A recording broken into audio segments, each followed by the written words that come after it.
السلام عليكم ورحمة الله وبركاته. قال الله تعالى في كلامه المجيد وفي القرآن الكريم وما أرسلناك إلا رحمة للعالمين.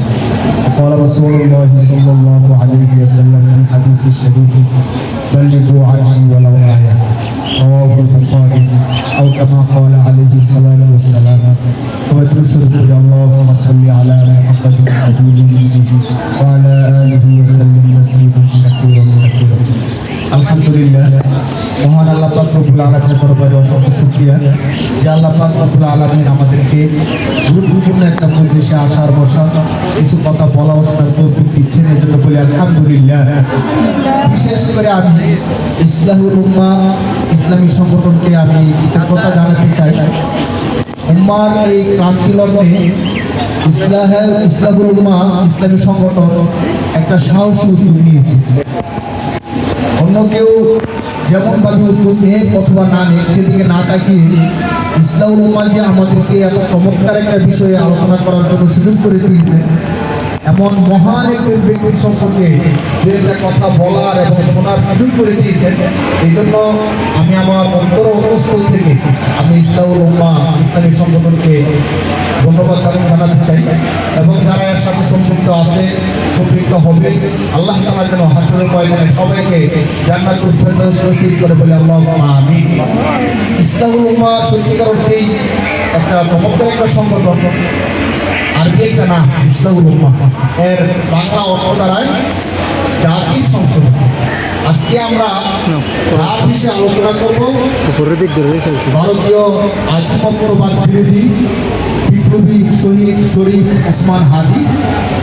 এই ভাই চাইছিলেন বর্তমান ঘুরে ধরা যে সমাজ, ঘুরে ধরা যে উম্মাহ, এই উম্মাহকে পরিবর্তন করে, উম্মাহ আরবি শব্দের অর্থ হলো জাতি, এই জাতিকে পরিবর্তন করে সুন্দর সুশৃঙ্খল ইনসাফের একটা রাষ্ট্র করার জন্য শহীদ শরীফ ওসমান হাদি চেয়েছিলেন। এবং এখনকার যারা জ্ঞানী ব্যক্তি আছেন এবং বিশ্লেষক আছেন, তারা বলেন যে সত্যিকার অর্থে বিপ্লবী ওসমান হাদি যা চাইছে আল্লাহ পাক রব্বুল আলামিন তার শতভাগ দিয়ে দিয়েছেন। সুবহানাল্লাহ। যদি তিনি বেঁচে থাকতেন, এখন বিশ্লেষকরা বলেন তিনি যদি বেঁচে থাকতেন অনেক কিছু করতেন। তিনি তার প্রাণের মধ্যে বলতেন যে আমি আগামী 5 বছরে কী করতে চাই, একটা ভিডিও আছে আপনারা দেখবেন যে আগামী 5 বছরে সে কী করতে চায়, সেই কথাগুলো বলছে। তো আমি এখন যে কথাটা বলি, যদি ওসমান হাদি বেঁচে থাকতো তাহলে আগামী 5 বছর সে এই কাজগুলো করতো, কিন্তু সে করতো একক ব্যক্তি হিসেবে। কিছু লোক তার পাশে দাঁড়াইতো, আবার কিছু লোক তার বিরোধী হইত। স্বাভাবিকভাবে আপনারা খেয়াল করেন, সেই যে ঢাকা 8 আসনের মধ্যে সে নির্বাচনে দাঁড়াইছিল, এই 8 আসনে সবাই কি তার পক্ষে ছিল? ছিল না। আপনারা যদি ঢাকা সম্পর্কে আইডিয়া থাকে আপনাদের কারো, ঢাকার মধ্যে সবচেয়ে গ্যাংস্টারের যে এলাকা, ওই এলাকার নাম হলো ঢাকা 8 আসন। আপনারা জানেন কিনা? অনেকে বলছে ওসমান হাদিকে যে তুমি একটা তরুণ, তুমি সাহসী, ঠিক আছে, তুমি নতুন, তুমি দাঁড়াইলে সহজ কোনো একটা এলাকার মধ্যে দাঁড়া, তুমি এখানে গ্যাংস্টারের এলাকার মধ্যে আসছো। তখন ওসমান হাদি বলছিল যে আরে যারা সহজ কাজ করে, সহজ কাজটা সবাই করতে পারে, আর সহজ কাজের মধ্যে যেমন কোনো প্রত্যাহার নাই। কিন্তু আমি চাইতেছি এখানে যদি কঠিন হয়ও, এই কঠিন কাজটা আমি করব, কারণ যারা সফল এবং ভালো কিছু করতে চায় তারা কিন্তু চ্যালেঞ্জ না নিলে ভালো কিছু করা যায় না। সত্যিকার অর্থে আপনারা একটা কথা শুনছেন, আমরা ইতিহাসের পাতায় এই কথাটা লেখা আছে এবং অতীত ইতিহাসে আমরা এই জিনিসটা বাস্তবতা পাইছি।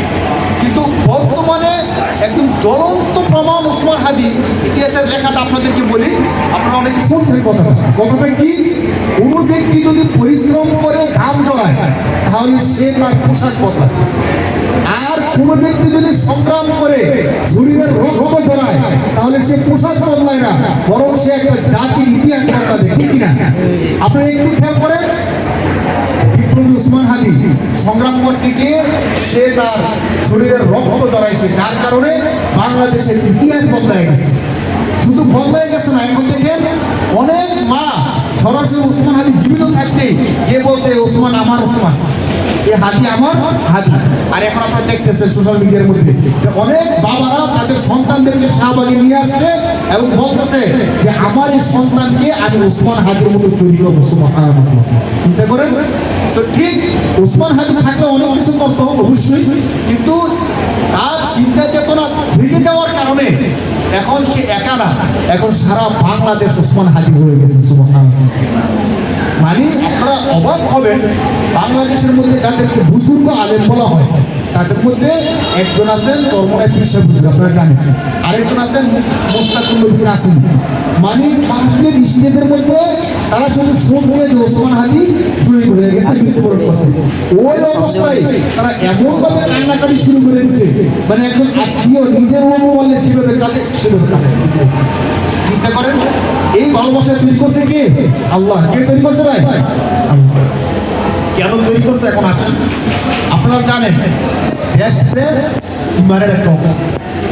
আমি আমার মসজিদে জুমার মধ্যে বলছিলাম বিষয় বলতে গিয়ে যে সত্যিকার প্রকৃত মুমিন তার অন্তরে অবশ্যই দেশের ভালোবাসা থাকবেই থাকে।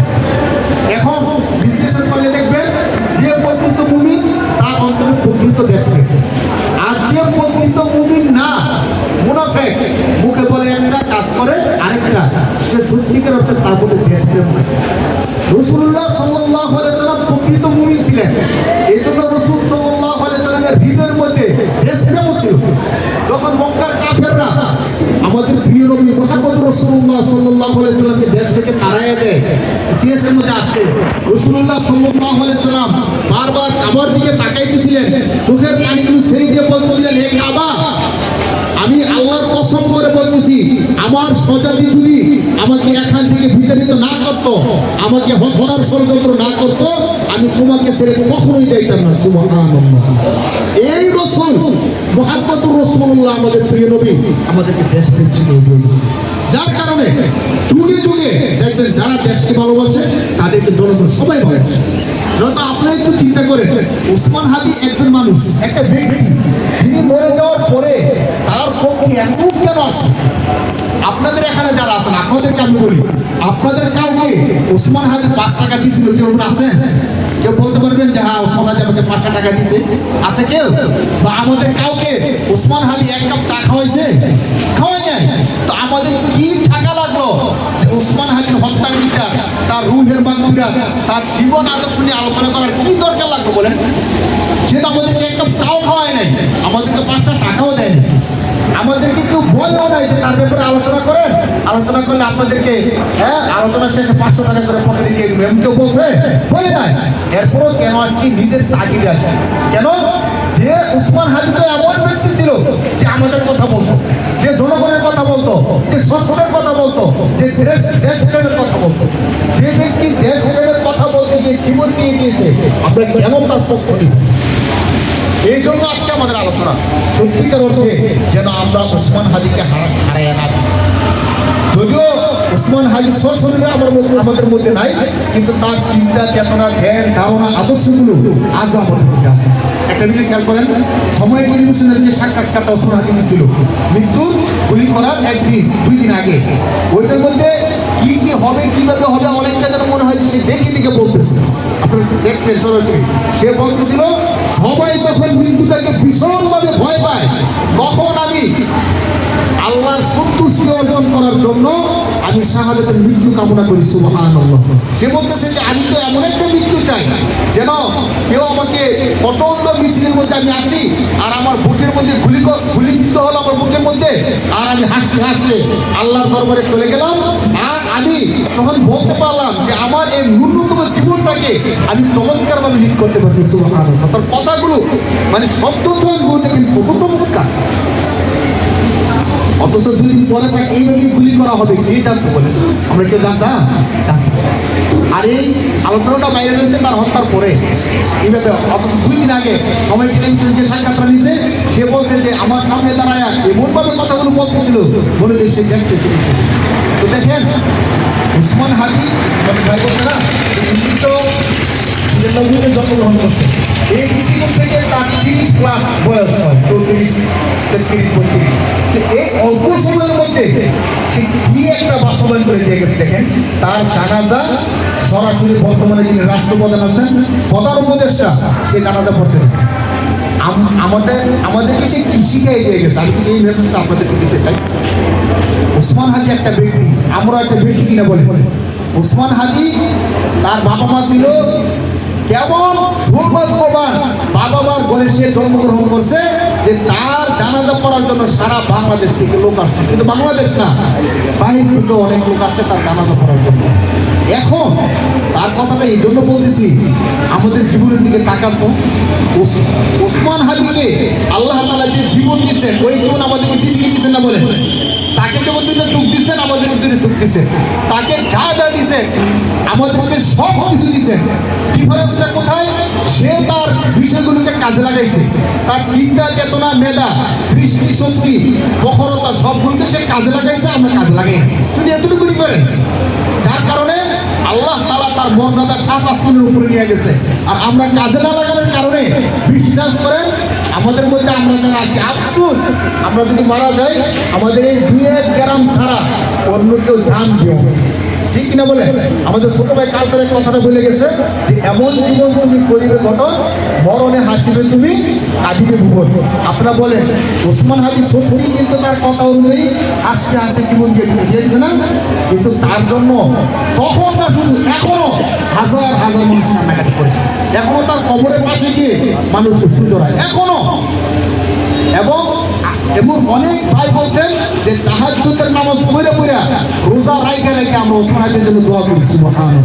তাহলে দেখেন নিজকে একটু কষ্ট করবেন যে আমি যদি মারা যাই, আমার মৃত্যুর পরে একটা লোক আছে কিনা যে রোজা রাইখে তাহাজ্জুদ করে দোয়া করবে?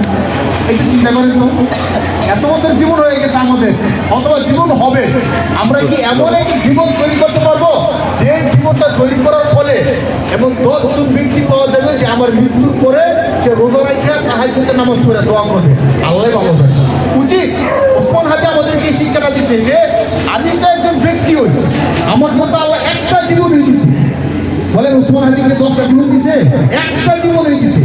আর একটা জীবনে 70 বছর সময় পেয়েছে না, 30+ সময় পেয়েছে। তো 30-এর মধ্যে তো ধরেন কিশোর আছে, শৈশব আছে, শিশু বয়স আছে, কোন পরে থেকে না ইয়া হয়। এই দৃষ্টিকোণ থেকে আপনাদেরকে আমি বলি, আচ্ছা ওসমান হাদিকে যারা হত্যা করছে, তার শত্রু যারা ছিল, তাদের টার্গেট ছিল, আমি এর আগে যে কথা বলছিলাম, সত্যিকার তাদের টার্গেট ছিল বাংলাদেশকে যারা ভালোবাসবে, ভারতের বিরোধিতা যারা করবে তাদেরকে শেষ করে দেওয়া, 1 নম্বরে। 2 নম্বরে হলো বাংলাদেশের মধ্যে যে ঘুরিয়ে রাজনীতি চলতেছে, যে রাজনীতি শুধু খাম এবং দেশের টাকাগুলো নিজের পকেটে করে বিদেশের মধ্যে পাচার করা, লক্ষ লক্ষ টাকা আপনারা জানেন পাচার করে বিদেশের মধ্যে গিয়ে বাড়ি করে। দেশের মানুষ খাইতে পারে না, ঘুমাইতে পারে না। বাংলাদেশের মধ্যে এত কষ্ট করে মানুষ চলাফেরা করে, আর তারা দেশের টাকাগুলো নিয়ে বেগম পাড়ায় বাড়ি করে। এক একজনের বাড়ি 10টা 15টা পর্যন্ত বিদেশে বাড়ি পাওয়া যাচ্ছে এক একজন। চিন্তা করে দেখেন, শুধু এক পুলিশ অফিসারের অ্যাকাউন্টে নাকি 6,000 কোটি টাকা। কোথেকে আসে এত টাকা? এই যে ওসমান হাদির প্ল্যান ছিল যে এই ভূমি করা যে পলিটিক্যাল, এই পলিটিক্যালটাকে আমি পরিবর্তন করে দিই। তার এই প্ল্যানটা ছিল যে বলছিল আমি যদি সংসদে যেতে পারি, সংসদে গিয়ে এমপিরা কি কি দুর্নীতি করে, তার অ্যাকাউন্টে দুর্নীতি কত টাকা আছে আমি সব চাষ করে দিই। তখন তো তাদের মাথা গরম হয়ে গেছে। তো একটা জিনিস চিন্তা করেন, আমি যে কথা বলতেছিলাম যে শত্রুদের প্ল্যান ছিল বাংলাদেশকে যারা ভালোবাসবে, ভারতের বিরোধিতা করবে, তাদেরকে বাংলাদেশে থাকতে দিবে না, অতীতেও থাকতে দেয়। যারা বাংলাদেশকে ভালোবাসে তাদেরকে হত্যা করে ফেলছে। কিন্তু ওসমান হাদিকে তারা হত্যা করছে ঠিক, ওসমান হাদির যে চিন্তা চেতনা ছিল, এই চিন্তা চেতনাকে হত্যা করতে পারেন। অতীতে অনেক এমন ভালো মানুষ ছিল যারা ভারত বিরোধী ছিল, তাদেরকে খুন করে ফেলছে, এই করছে ওই করছে। কিন্তু ওসমান হাদিকে হত্যা করার পরে দেখে আল্লাহ তারা এমন একটা প্রজন্ম তৈরি করে দিচ্ছে। এখন এই যে শুধু ঢাকায় না, এখনো পর্যন্ত আলোচনা চলতেছে, এই কাজটা করে দিচ্ছে কে? আল্লাহ। কে করছে বলে? আল্লাহ করছে। আর ওসমান হাদির বিচারে দিচ্ছে। আপনাদেরকে চমৎকার একটা তথ্য হবে আপনাদেরকে নেই, মানে এই সরকার অথবা পরের সরকার কোন সরকার ওসমান হাদির 100% বিচার করবে কি করবে না, ছোট্ট একটা ধারণা আপনাদেরকে দিই। আমি যখন নরসিংদী লেখাপড়া করি, তখনকার সময় একজন চেয়ারম্যানকে হত্যা করা হয়েছে। চেয়ারম্যানকে এইভাবে গুপ্ত হত্যা করছে। গুপ্ত হত্যা করার পরে তখন ওই জায়গার মধ্যে অনেক আন্দোলন হয়েছে, বিচার চাই, এই চাই, ওই চাই, সব কিছু হয়েছে। তখন এই চেয়ারম্যান ছিল সাবেক চেয়ারম্যান। আপনাদেরকে আমি বলি তথ্যটা, যে চেয়ারম্যানকে হত্যা করা হয়েছে এই চেয়ারম্যান কি সাবেক, আর তার বাকিজা হলো রানিং চেয়ারম্যান। সাবেক চেয়ারম্যানের বাকিজা রানিং চেয়ারম্যান। তো যখন জানাজা হইতেছে, আমি নিজে জানাজার মধ্যে ছিলাম, জানাজার মধ্যে সবাই তো কথা বলছে, তার বাকিজা যে রানিং চেয়ারম্যান সে অনেক চমৎকার কথা বলছে। আমার চাচাকে যারা এইভাবে হত্যা করছে তাদের হত্যার প্রতিশোধ আমি চাই, বিচার আমি চাই, অনেক কথা বলছে। বলার পরে যখন যাকে হত্যা করা হয়েছে সাবেক চেয়ারম্যান, তার ছেলেকে যখন দেওয়া হয়েছে কথা বলার জন্য, সে মাইকটা ধরে হাসতেছে। সবাই তো অবাক, বাবার জানা যায় সে কান্নাকাটি করে বেশি হাসতেছে। আমি নিজে সাক্ষী, হাসতেছে, মানে পাগল হয়ে গেলে যা করে না মনে হচ্ছে তা করতেছে। তো হাসার এক পর্যায়ে সে বলতেছে সার্কাস চলতেছে, সার্কাস, নাটক নাটক। যারা হত্যা করছে আমার বাবারে তারাই আমার বাবার হত্যা বিচার চাইতেছে। বলে ফেলছি আমার বাবাকে কারা হত্যা করছে আমি জানি, আমার বাবার হত্যার বিচার যে হবে না এটাও আমি জানি। এখানে চলতেছে সার্কাস, নাটক চলতেছে, নাটক। তখন সে বলছিল যে আপনারা বলেন এই মরসুন্দির যে মেয়র ছিল লোকমান, আপনারা কেউ শুনছেন কিনা? মরসুন্দির 1 নম্বর মেয়র ছিল লোকমান।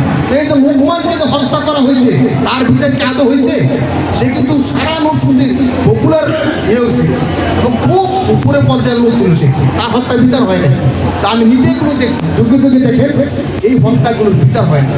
হয়তো বাংলাদেশের যে সিস্টেম, যে গোয়েন্দা প্রশাসন, র্যাব, এই সেই এত সব কিছু থাকা সত্ত্বেও ওসমান হাদিকে প্রকাশ্যে গুলি করে এই শুটার কিভাবে চলে যায় ইন্ডিয়া, আর ইন্ডিয়া চলে গেল, তাদেরকে সাথে সাথে তথ্যগুলো দিল কে, কোথায় যাচ্ছে, কিভাবে যাচ্ছে, কখন গেছে, সব তথ্য আছে। ধরতে পারছেন না কেন? কেন করছেন না বলে? আপনারা জানেন শেখ সাহেবের হত্যার বিচারের জন্য তৎকালীন স্বৈরাচার প্রধানমন্ত্রী যিনি ছিলেন, তিনি ভারত থেকে বিভিন্ন দেশ থেকে তার হত্যাকারীদেরকে নিয়ে আসছে। এমন সংবাদের মধ্যে আসছে যে তার হত্যার বিচার করার জন্য, শেখ মুজিবুরের হত্যার বিচার করার জন্য কবর থেকে হাড় তুলে নিয়ে আসছে সাক্ষী শুরু। আদালতে সাক্ষী দেওয়ার জন্য কি তুলে নিয়ে আসছে? হাড় তুলে নিয়ে আসছে। আপনারা তার একটু বিচার আছে। তো আমরা বলবো যে ওসমান হাদির হত্যার বিচার আমার মনে হয় না বর্তমানে যারা আছে তারা করতে পারবে। যদি করতে পারতো এখন হওয়ার কথা না। এইভাবে তারা গ্যাপ দিতে থাকবে। আপনারা যারা আরো জানেন সাগর রুহি হত্যার মামলার রায় 100+ পিছাইছে, মানে 100 পিছাইছে তদন্তের রায়। এভাবে পিছাইতে থাকলে বিচার হবে না। তো বিচার আর যাই করুক, ওসমান হাদির জীবন নিয়ে একটা ইতিহাস, একটা জাতি, একটা উম্মাকে পরিবর্তন করে গেছে। আমাদেরকে সুন্দর সুশৃঙ্খল ইনসাফের রাষ্ট্র গঠন করার স্বপ্ন দেখা গেছে। এই স্বপ্ন আমরা কখনোই ব্যর্থ হতে দিব না। আমরা যারা শাসক আছে, যারা হত্যা করছে, তাদেরকে বলবো যে তোমরা সাক্ষী থাকো। যদি কবর থেকে হাত তুলে এনে কোনো ব্যক্তির বিচার করা যায়, ওসমান হাদির হত্যার বিচার, যদি তোমাদের লাশ পচে যায় কবরের মাটি এনে আমরা তোমাদের হত্যার বিচার করবো। ঠিক কিনা বলেন? আমরা এই হত্যার দাবি, যে হত্যার বিচারের দাবি, এই দাবি আমরা করেই দেব। যুগ যুগ ধরে ওসমান হাদির চিন্তা চেতনাকে আমরা মানুষের অন্তরে দেখেই থাকবো। এই দেশকে আমরা 100% ভালোবাসবো। এই কথা বুঝাবো যে যাদের মধ্যে 100% ইমান আছে তারা 100% দেশকে ভালোবাসে। দেশের জন্য, ইসলামের জন্য, দেশ ভালোবাসার কল্যাণে আমরা এই দেশকে ভালোবাসবো। ওসমান হাদির জন্য দোয়া করবো এবং ওসমান হাদির যে শিক্ষাটা আমাদেরকে দিতে চাইছেন ওই শিক্ষাটা আমরা নিব। সর্বশেষ আমার বলিদের জন্য যুবক ভাই, ছোট ছাত্র বন্ধু যারা আছেন এবং আমি সহ এই শিক্ষাটা আমরা নেই যে দেলোয়ার হোসেন সাইদ সাহেব মারা গেছেন, লক্ষ লক্ষ মানুষ তার জন্য কাঁদছে, কাঁদছে না বলে কাঁদছে। তো আমরা এখন থেকে একটা জীবন তৈরি করে আসি যাতে করে আমি মারা যাওয়ার পরে অন্তত স্বার্থহীন, আমার বাবা মা কাঁদবে, স্বার্থ আছে, আমার ভাই যারা কাঁদবে তারা আমার আত্মীয়, কিন্তু এমন কিছু রূপ যেন আমাদের হয় যারা নিঃশ্বাসে আমার জন্য কাঁদবে, যারা তাহাজ্জুদের নামাজ পড়ে আমার জন্য দোয়া করবে। আসলে আমরা এমন একটা জীবন তৈরি করি, চাইলে সম্ভব। মানুষের জন্য কোনো কিছু অসম্ভব না। আল্লাযীনা জাহাদু ফিনা লানাহদিয়ান্নাহুম সুবুলানা, আল্লাহ বলেন যারা চেষ্টা করে আমি তাদেরকে সফল করবো ইনশাআল্লাহ। অতএব আমার আজকে আপনাদেরকে এই মেসেজটা দেওয়ার উদ্দেশ্য যে শরীফ ওসমান হাদি তিনি একজন বিপ্লবী ছিলেন। তিনি যদি একটা বিপ্লবী, তিনি একটা ইতিহাস, তিনি একটা কার্টুন সংগঠন ছিল নাকি সারা বাংলাদেশ এখন তার সদস্য হয়ে গেছে। তিনি সংসদে যেতে চাইছিলেন, আল্লাহ তাকে সংসদে নিয়েছেন কিনা বলেন? যদিও সংসদের বাইরে তিনি চাইছিলেন ঢাকার শুধু 8 আসন, আল্লাহ তাআলা তাকে সারা বাংলাদেশের সব আসন দিয়ে দিয়েছেন। সুবহানাল্লাহ।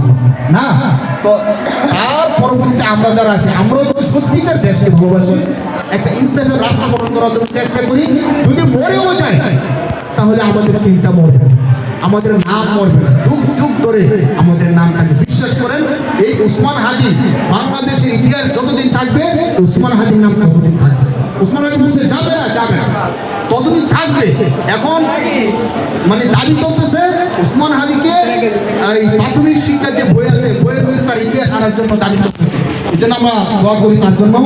আমরা যারা আসছেন আপনাদের সবাইকে ধন্যবাদ জানাই, বিশেষ করে ইসলাহুল উম্মাহ সংগঠনকে এবং ইসলাহুল উম্মাহ পরিবার, যারা ইসলাহুল উম্মাহকে ভালোবাসেন দিল দিয়ে মন দিয়ে সবাইকে ধন্যবাদ জানাই।